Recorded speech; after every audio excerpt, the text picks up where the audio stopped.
Greetings. It is your favorite CPR and First Aid instructor, Sana Serene, with Compress CPR and First Aid Training, and I'm back with another video. If you have not already liked and subscribed to my YouTube channel, why don't you go ahead and put the like button so that you don't miss out on any other videos that I post in the future, in the near future. I wanted to come on today and talk to you about CPR and pregnant women. So CPR and pregnant women, that's something that we haven't really talked about. So I have been in the healthcare field for over 20 years. So I've taken the CPR and first aid course, quite a few times. And in the past, there has never been any mention of providing CPR or rescue to a pregnant woman.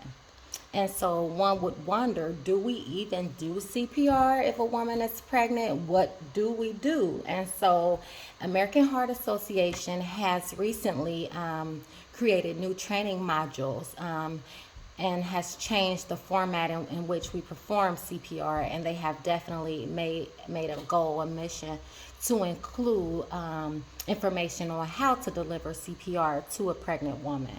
So because of evidence-based practice, they realized that it was something that hadn't been taught in the past.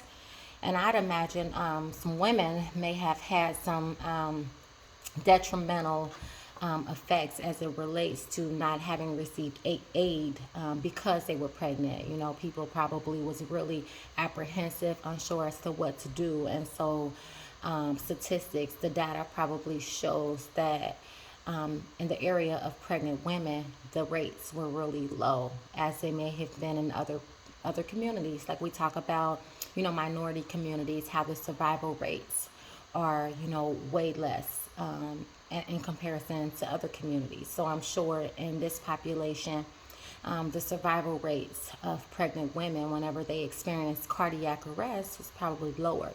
And it's probably due to lack of knowledge. So American Heart Association has created some information for us to go by whenever we are in need of providing aid to this population. So absolutely, we provide CPR in the same manner we would with any other victim who is unconscious.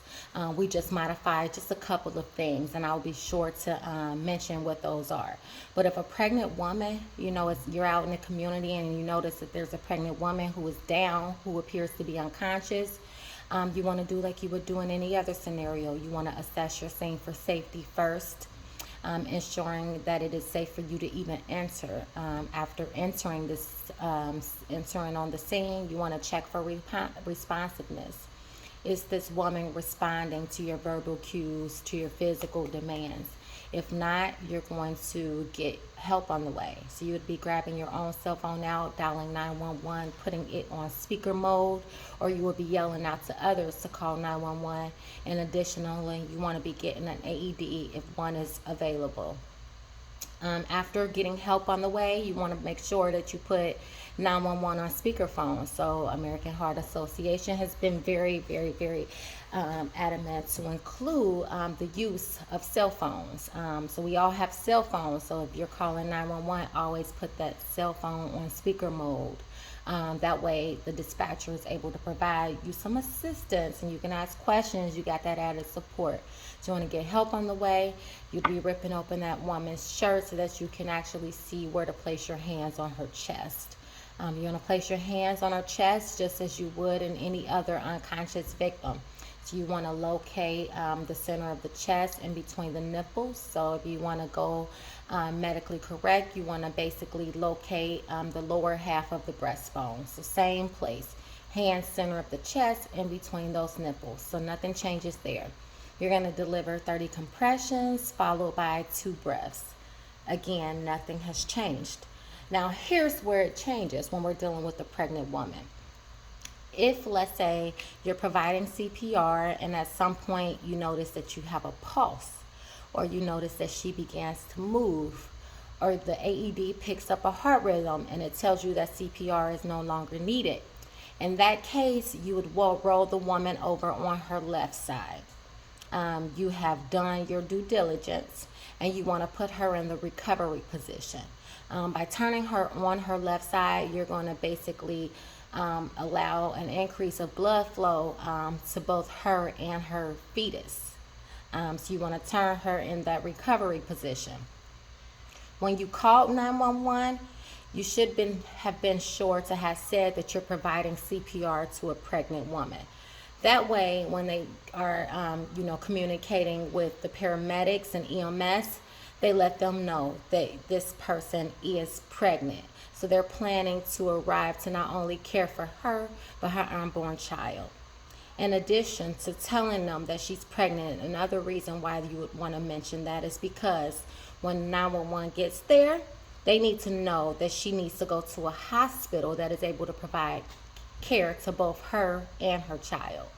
Not all hospitals can provide the OB part of care. They don't have pediatricians, perhaps. So she needs to get to a facility in case anything emergent happened, a facility that would be able to treat and care for both her and her unborn child. So I hope this information has helped. Again, if you are in need, you need to provide CPR to a pregnant woman. Just remember that you're not really going to do a whole lot any different. You're pretty much going to do the same things, with the exception of letting 911, the dispatcher, and EMS both know that she is pregnant so that she gets to the right facility, and then that you turn her on her left side. Other than that, you're going to apply 30 compressions, 2 breaths. 30 compressions, 2 breaths. Making sure that the chest rises each and every time that you deliver those breaths. If you are interested in booking a CPR course with me for either yourself, your organization, your child, your family, I want you to give me a call. I want you to reach out to me, and I can be contacted at the email address mscollins3791@yahoo.com. Just shoot me an email. Let me know that you've watched some videos and that you are interested in booking a course. I will be glad to provide the training to you, your staff, your family, your child, your organization. And I look forward to hearing from you. Again, I hope this information has helped. I'm just out here trying to decrease the knowledge gap. So we all have a job to do, and I do mine by way of educating the people around me, the people in my community. So thanks again for watching this video.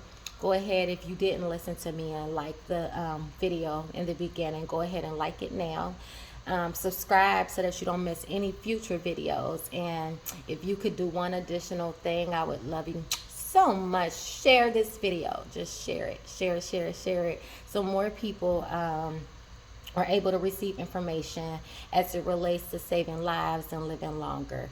Have a wonderful day. Bye-bye.